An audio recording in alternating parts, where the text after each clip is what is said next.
maramdaman?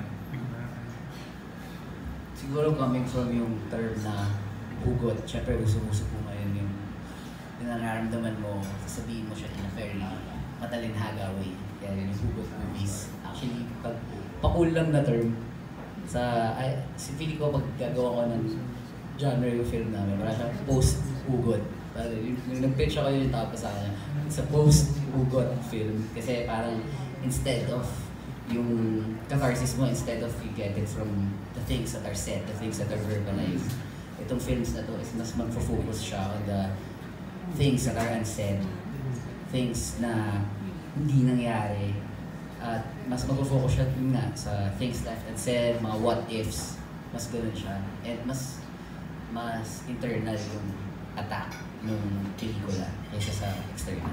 I was like scanning kanina na medyo may parang musical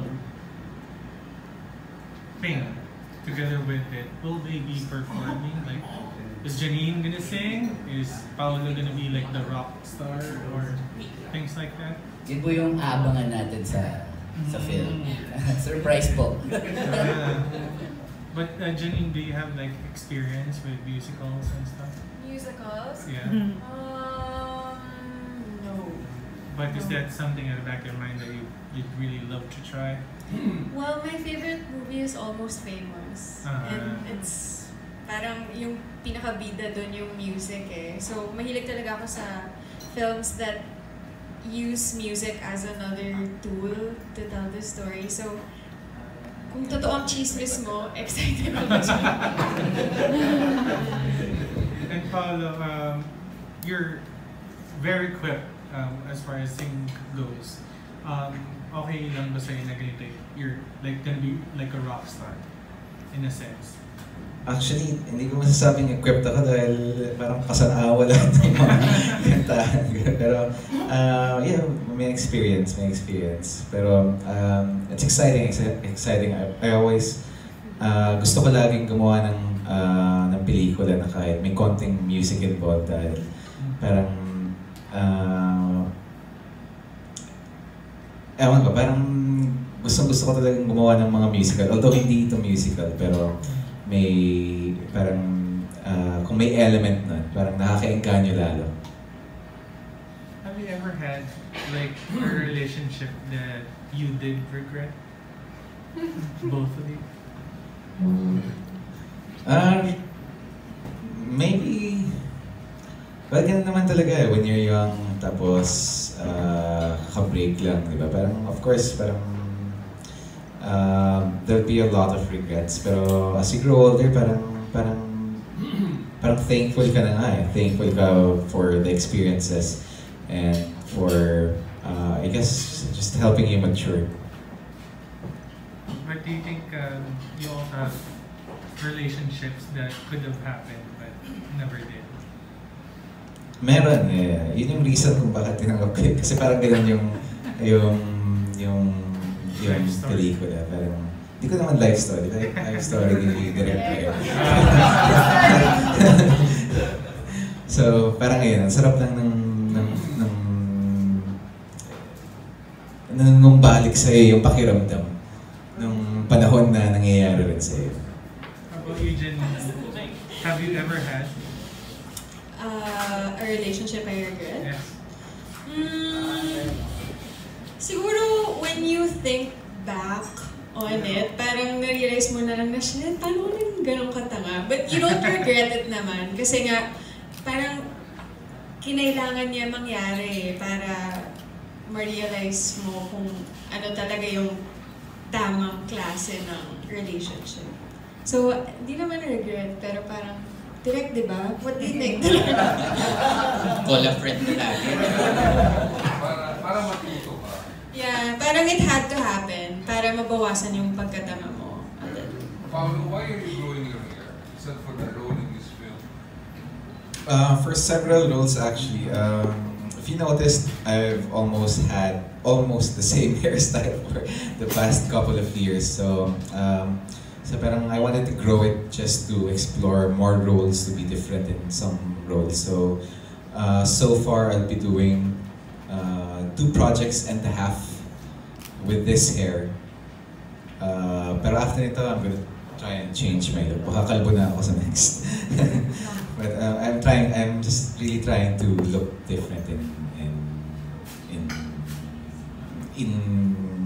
each role I partake on. But that's the look you'll have in this film by T-Rex. Half and half.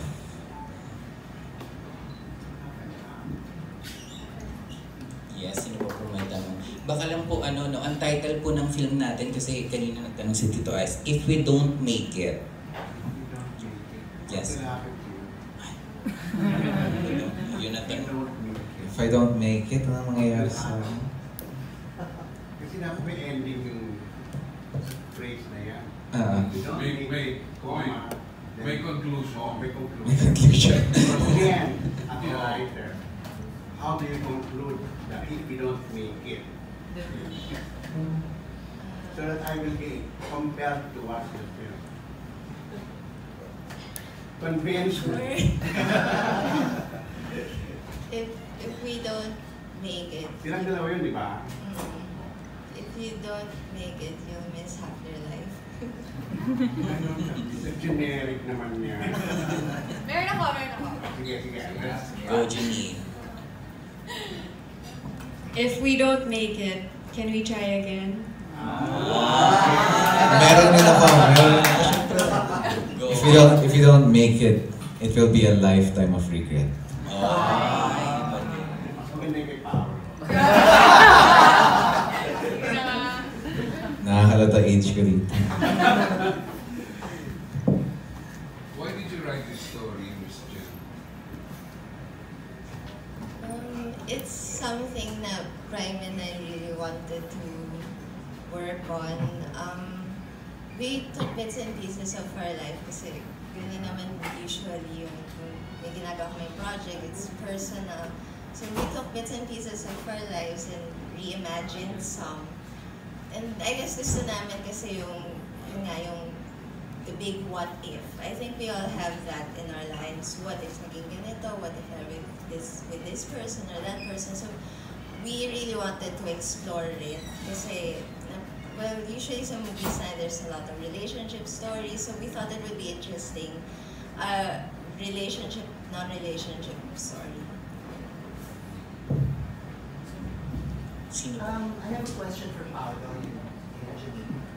What kind of challenge do you see yourselves hurdling for this particular movie? Kasi we have a lot of rom-coms, romantic dramas. It's very common in the Philippines. So when you were broached the idea of this particular film, ano yung nakikita niyo na challenges for you? I think one of the challenges I saw that attracted me to do this project is, aside from the organic lines, it would be the youthfulness of the script, of the project. Na parang ang sarap lagi na pag tumatanda tayo, parang syempre gusto nating bumata lagi, di ba? Parang at least dito, parang kahit sa pakiramdam lang. Parang, yun nga eh, parang it's relieving like a part of my experience also, that na parang yun yung challenge, parang gugustuhin ko bang balikan ulit itong mga nangyayari ulit dati na ano ba, pagsisihan ko ba or parang ganun ba? Janine? For me, I like the story kasi nakaka-relate nga talaga ako. Tsaka parang minsan kasi mas mahirap yung mga eksena na yung katulad ng sinabi ni Direk na hindi mo kailangan sabihin pero dapat nararamdaman mo.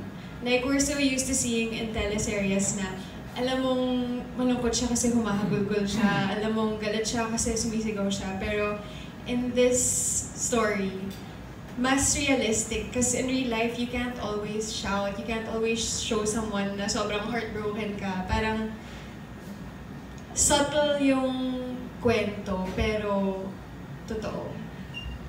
In terms of romance, are you that expressive sa private life mo? Or are you similar to your character? Like, some people would be very angry and the others would just not say a lot. Well, it's always hard to show what you really feel when you're not sure how the other person feels, di ba? So parang sa totoong buhay, kung may gusto kang tao pero hindi mo sure kung gusto ka niya, di ba? Medyo alalay ka din talaga sa mga ginagawa mo.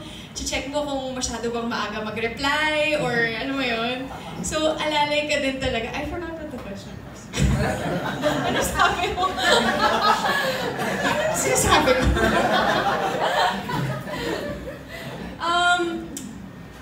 Well, if I'm not sure kung di ako sure kung ano yung feeling ng isang tao, maingat din talaga ako kasi as a person, nakakatakot din talaga ma-reject, diba? So, I kind of feel the same way that AM does in the story.